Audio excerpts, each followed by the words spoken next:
This is a very strange world. Everyone carries a unique string of numbers. The size of the number determines one's social status. Those with lower numbers cannot disobey those with higher numbers, but they can issue a challenge. If they win, they can take the opponent's points. However, once the number reaches 0, that person will be swallowed by the land known as Abyss. Hina's mother was swallowed because her number dropped to 0. Before she vanished, she gave Hina a sphere marked with a number, and told her to seek the legendary hero, the Crash King. To fulfill her mother's final wish, Hina set out on a journey alone. She walked over 40,000 kilometers in 5 years. One day, Hina arrived at a small town. She thought she would once again leave empty-handed, but a man in military uniform suddenly approached her, and claimed he was the Crash King. A shining white star adorned his face. That was the symbol of the Crash King. Hina believed him. She had finally found the one she had searched for so long. After entering the house, Hina took out the numbered sphere to give to David, but David's expression changed instantly upon seeing it. The others reacted as if facing a great threat and grabbed their weapons. Seeing that Hina didn't understand the sphere's meaning, David immediately drew his sword and attacked her. A wave of sword energy knocked Hina to the ground. Just as David's sword was about to strike,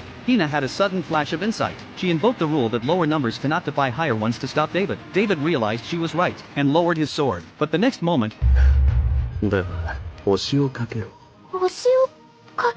he used his military privilege to initiate a star seizure battle against Hina. If Hina refused the challenge, he wouldn't have to obey her commands. Helplessly, Hina was forced to accept. Strange black hands emerged from the ground. The star seizure battle began. Hina took a brutal punch. Then David grabbed her small frame and threw her straight out the window. Seeing the injured Hina collapsed on the ground, David still refused to let her go. The outcome of the star seizure battle was clear. Countless black hands extended from David's body, then pinned Hina firmly to the ground. In Hina's terrified gaze, the black hands took the 440 points from her leg, then handed it to David. Now, she was left with a pitiful number, 1. Hina felt confused and helpless. Why would the hero she had searched for all these years do something so cruel? Until David sneered and peeled off the star from his face. It turned out he had been deceiving Hina all along. David mocked the girl and her mother for being so foolish. The Crash King was a legend from 300 years ago. How could he still be alive? At that moment, Hina's eyes were filled with helplessness and regret. Yet she still clutched the numbered sphere tightly to her chest.